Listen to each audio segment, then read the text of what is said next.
Luís III e Carlomano. Então aqui os dois meninos vão reinar ao mesmo tempo, certo? O Duque Boso não vai gostar nem um pouco disso, já digo de cara. Vamos só mostrar aqui para vocês o Império. Ó. Temos aqui o Império do Carlos Magno. Se estiver muito pequeno, me avisem aí nos comentários. Hein? O Império do Carlos Magno. E você está vendo, eu quero que você veja as regiões. Ó, aqui está o Império inteiro do Carlos Magno, não nos interessa mais falar do Império de Carlos Magno. Vamos eliminar a parte do Luís Germânico e a Lotaringia e vamos olhar só para o reino, agora não mais Império, para o reino da França do Ocidente. Olha ali. Me diz aqui nos comentários se você está conseguindo enxergar a Neustria, a Aquitânia e a Borgonha. Você está conseguindo diferenciar? Coloca aqui nas imagens, senão vou ter que aumentar um pouquinho. O Luís III, que era o filho mais velho, ele fica com a Neustria, certo? Lá em cima. O Carlomano II, o menino mais novo, ele fica com a Aquitânia e com a Borgonha, certo? O pessoal não está dizendo aqui no chat, eu vou aumentar de qualquer forma. Vou aumentar de qualquer forma, pode ser que alguém esteja com a tela um pouquinho menor, né? Deixa eu aumentar aqui para vocês. Deixa eu tirar aqui a parte que não nos interessa. Vamos para a parte que nos interessa, deixa eu aumentar um pouquinho. Ai, talvez agora esteja melhor, tá ali. Então a Neustria, a Aquitânia e a Borgonha. Então, Neustria fica com Luís III, Aquitânia e Borgonha com o Carlomano II. Repare bem essas regiões aqui da Aquitânia e da Borgonha que serão, historicamente, ducados muito importantes. Então, quando você escutar falar do Duque da Aquitânia, o Duque da Borgonha, olha o tamanho dessa região dentro do Reino da França. Não era qualquer coisa, certo? Então, são duques extremamente poderosos. O Duque da Borgonha, o Duque da Aquitânia, depois o Duque da Normandia, né? Vamos ver a criação da Normandia já já. E tá aí. Só que, um detalhe aqui, quando há essa divisão, eu falei para vocês, tem um cara que não vai ficar nem um pouco contente com isso, que é o Duque Boso. E o Duque Boso vai se declarar independente. Se a coisa não é do meu jeito, então eu agora vou fazer o meu próprio reino. E ele vai dizer o seguinte, ele vai dizer que o sogro dele, certo? A gente viu que ele foi casado que ele era casado com a filha do Luís, pai desses moleques. Então ele vai dizer, não, meu sogro disse que eu seria o herdeiro e não os meninos. Então ele se julga rei. E não era qualquer porcaria não. Não era qualquer porcaria não, porque, olha aqui, ó, o reino do Duque Boso. Olha o tamanho das terras que ele controlava. Deixa eu aumentar aqui para ficar mais ou menos do tamanho da outra. Então tá aí, ó. Dentro do reino dos moleques, você tem esse pedação, esse naco aqui, que é do Duque Boso.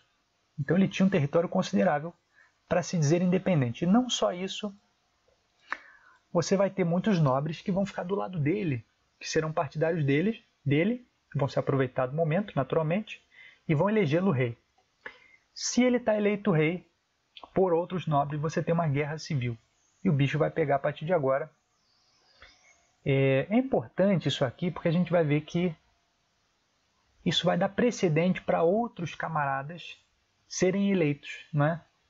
Fora da família real. Ele não tinha um pingo de sangue carolíngio. É essencial notar isso.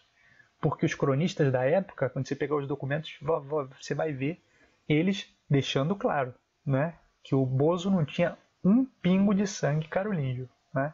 Ou seja, não tinha legitimidade nenhuma. Vamos entender isso também em outros reinos que vierem um pouquinho para frente aqui.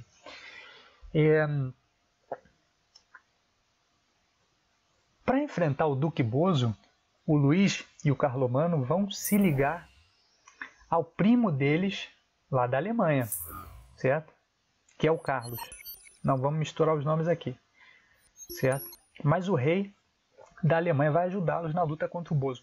E outro cara muito importante também vai ser um cara chamado Ricardo. Ricardo Justiceiro. O Ricardo, ele é irmão do Duque Boso, gente. Daqui a pouco vamos voltar com o Ricardo também. Mas entenda que o irmão do Duque Boso não aceitou a criação desse reino independente, certo? Inclusive bateu de frente com o irmão, com o Boso, né? Grandes vitórias ele teve em cima do Bozo.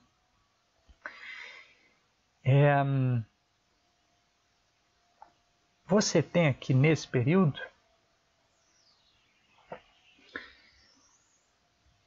como é de se esperar vikings atacando. Então, guerra civil, vikings atacando, a coisa não está fácil para a França, né? E pior ainda vai ficar em 882, quando, olha que coisa interessante, né? O nosso menino Luís III, 882, está ali com seus 18, 19 anos. E o que um menino de 18, 19 anos mais pensa quando ele tem todo o reino à sua disposição, né? O que você acha que um rei que tem todo o poder sobre o reino pensa? Qual que é a primeira coisa que vem na mente dele? Coloca aqui nos comentários, quero interagir com vocês também. Você acha que é se preocupar com o ataque dos vikings? Você acha que é se preocupar com as intrigas palacianas? Você acha que é se preocupar com a independência do Duque Bozo? Coloca aqui nos comentários o que você acha que é a maior preocupação do moleque de 18, 19 anos. Eu não vou nem repetir, mas o pessoal do chat acertou, né? Então, de parabéns, né? Eis que, um belo dia, Luís III se encanta por uma menininha que estava passando, né, no meio da rua. Ele não está nem aí, ele é o rei. Então, ele faz o seu avanço. Eis que a menina não quer saber que ele é rei, coisa nenhuma. Não quer saber do Luís e cai fora, amigo, sai correndo. O que o Luís faz? Monta no cavalo e persegue ela. Ele vai ter essa menina à força, não quer nem saber dela dizer sim ou não. Ela entra na casa do pai dela e o imbecil do Luís III, de cavalo, mete a testa na beirada da porta, né? A porta era mais baixa, a menina entra na casa, ele mete a testa na porta, tem um traumatismo craniano e morre. Olha que morte besta, né? Quando a gente pensa em reis morrendo, a gente pensa o cara morrendo na batalha e tal.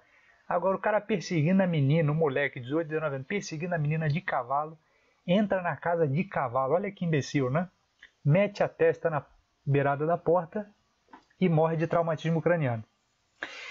Amigo, aqui a coisa ficou feia. Por quê?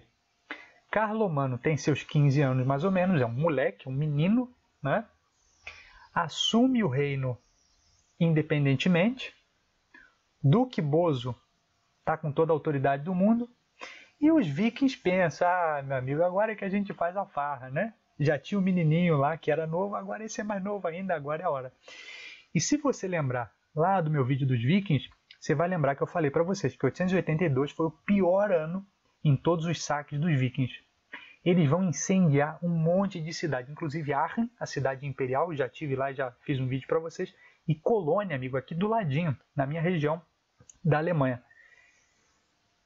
Vão pilhar tudo, certo? Então, o pior ano foi 882, justamente pela morte do Luís III, que podia ter refreado um pouquinho, né, suas paixões, né?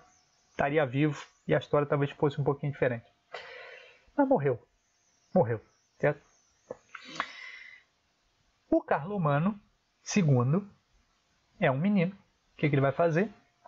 Vai comprar a paz com os vikings a preço pesado. 884, ele vai despender uma alta soma para deixar os vikings em paz. Só que, por azar do destino, no mesmo ano de 884, ele morre também de cavalo, mas caçando.